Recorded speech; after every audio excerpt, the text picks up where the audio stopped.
Well, we've finally made it to the last position in basketball, bringing an end to the off-season player rankings we've been putting out on this channel. Because of the season coming to a close and no basketball being played for a while, it's the perfect time to assess everything that has happened over the last year and take the data we have to use it to stack the best players up against each other.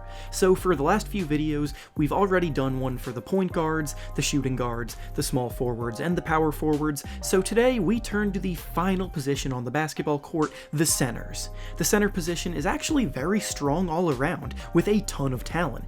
But before we get into the list, it turns out about 82% of you watching aren't even subscribed to the channel, so please, if you enjoy the content we put out, consider hitting the subscribe button, because not only does it help in a big way, but I would also very much appreciate it. Now with that being said, let's begin. Before we get into the top 10, I wanted to discuss some honorable mentions that just missed the cut, and the players that fall into this category are Clint Capella, Brook Lopez, Steven Adams, and Jonas Valanciunas. Capella was a steady riser at the position over the last few years, but after a season plagued with injuries, along with the fact that he got traded from Houston to Atlanta, it saw his production dip a little bit. Brook Lopez has done an excellent job to reshape his entire game after seeing an initial dip in production, and the way he did so was by becoming an elite rim protector that spaces the floor and bombs threes all game. Steven Adams is always a steady and solid player at the position, known for his brute strength and soft touch around the basket.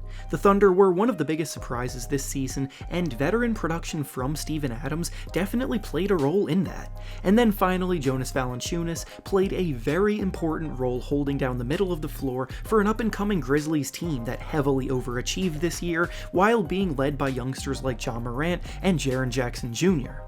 Now to start at the bottom of the list and work our way up to that number 1 spot, at number 10, we have LaMarcus Aldridge of the San Antonio Spurs.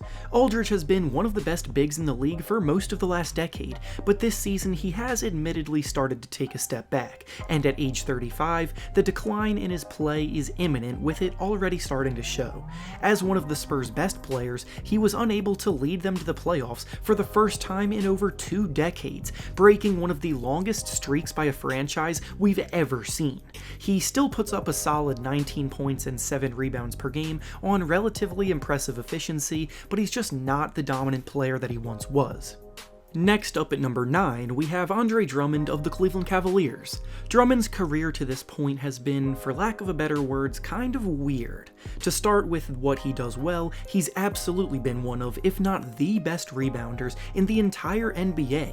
He's led the league in rebounding for 4 of the last 5 seasons, grabbing an average of 15 per game in that span, and combine that with about 19 points per game last year, and he's become one of the most productive players at the center position from a numbers perspective. However, with that being said, his big numbers don't equate to a higher rank on this list for several reasons. For one, despite the absurd rebounding numbers and solid scoring numbers, he hasn't been able to translate his production to impacting the team's ability to win games. In his tenure with the Pistons, he only has 2 playoff appearances, and both times resulted in the Pistons getting swept and Drummond being taken out of his game. It can definitely be argued that his numbers are a bit empty, and on a better team he likely wouldn't get the opportunities to put up the big numbers that he gets now. Up next at number 8, we have Deandre Ayton of the Phoenix Suns. Ayton is one of the most promising young big men in the NBA today, yet he gets virtually no coverage or attention for it. After being drafted number 1 overall in the class that gave us Luka Doncic and Trae Young, amongst other rising stars, Ayton deserves more credit for his play. He just put up about 18 points per game and grabbed almost 12 rebounds per game while displaying much improved defensive effort and impact. He has a terrific face-up game in the high post, soft touch around the basket, and a pure brute strength to bully smaller defenders in the paint. The Suns were surging at the end of the bubble play-in games, and if they want to carry that momentum that they built into next season, then Ayton will be a big part of that. Next up at number 7, we have Jusuf Nurkic of the Portland Trail Blazers. Nurkic missed most of the season because of an injury, and the Blazers as a result struggled mightily. Lillard and McCollum are the 2 players on the team that lead the way, but Nurkic's impact cannot be ignored, and the team's struggles without him definitely exemplified that. He's a beast on the defensive side of things, providing strong rim protection and causing havoc, and offensively, he's a highly skilled player both inside and out. On top of that, he's he's even a good passer for the position, and that ability of his brings an element to the offense that gives them even more ways to run things and operate on the offensive end. Up next at number 6, we have Nikola Vucevic of the Orlando Magic. Vucevic has been one of the most steady and reliable players at the center position for years now, and after getting named an All-Star 2 years ago, he followed it up with yet another strong season this year. Vucevic is a player that gives you 20 points and 11 rebounds per game, while also dishing out almost 4 assists, and he's capable and confident from the three-point line out on the perimeter, and inside, he's so crafty and skillful to beat you in a bunch of different ways. Plus, even though the Magic lost to the Bucks in 5 games in the first round of the playoffs this year, Vucevic played unbelievably well in that series, putting up 28 points and 11 rebounds per game while shooting exceptionally well, proving that he's one of the best players at the position. Now to start off the top 5, we have Rudy Gobert of the Utah Jazz. Gobert has climbed the ranks of this position in recent years because he has established himself as one of the premier defensive players in the entire NBA, having taken home 2 straight Defensive Player of the Year awards before this season. Advanced statistics and analytics all demonstrate how much he impacts the Jazz success far beyond the box score, and to put it simply, when he's on the court, the Jazz tend to play much better. He makes life for opponents trying to score at the rim incredibly difficult, he rebounds the ball exceptionally well, and he converts on nearly 70% of his shots because of the fact that he knows his strengths and doesn't try to do too much out there. Up next at number 4, we've got Karl-Anthony Towns of the Minnesota Timberwolves. Towns is in the conversation for the best offensive players at the big man positions, and his production is incredibly impressive in this regard. He averages about 26 points and 11 rebounds per game this year, while shooting the ball about 51% from the field and 41% from 3. His ability to shoot the ball from the perimeter at an elite level makes him lethal, because you have to respect his jumper while also recognizing that he can dominate you on the inside as well. Despite this, he's never been a very good defender, and his struggles on that end are what tend to cost him and the Wolves team more overall success. He needs to prove he can contribute more to winning before he takes that next step, and the 3 players above him have all done that.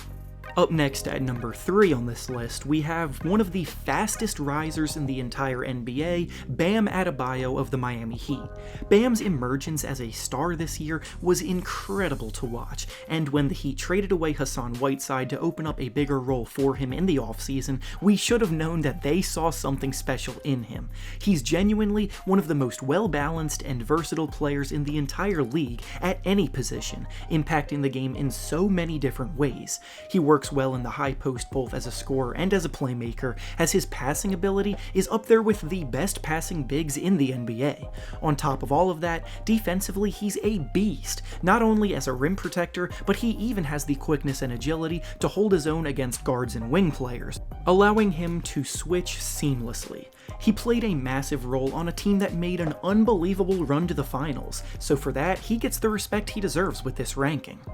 Up next at number 2, we have Joel Embiid of the Philadelphia 76ers. Embiid is a player that I really kind of feel bad for because the team around him seems to get more and more poorly constructed every season, and his personal ability to dominate gets hampered because of it.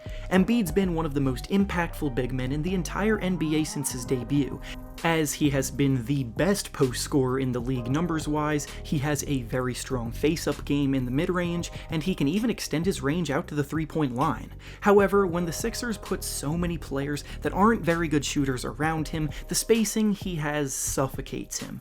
In the playoffs against Boston this year, the game plan of the Celtics was pretty much entirely just to try to shut him down and let the rest of the cast beat them, and yet Embiid still managed to score 30 points per game in the series. He has the ability to earn the number 1 ranking on this list in the future because his impact on both ends of the floor is so high, but after the run the next guy had that we'll be discussing, I pretty much had no choice but to give him my props. And finally, the number 1 center in the NBA right now is Nikola Jokic of the Denver Nuggets. Jokic led the Nuggets to not one, but two 3-1 comebacks this postseason, and his offensive brilliance was at the core of it all. He's incredibly skillful as both a scorer and as a passer, and the fact that double-teaming him tends to play directly to his strength as a passer makes him that much harder to defend. He showed that he was one of the best players in the league this year, and for now, earns the #1 spot on my list. And with that being said, that's all I have for you today. Make sure to like the video, subscribe to the channel, and comment down below how you would rank the players at the position. Thanks for watching, and I'll see you all next time.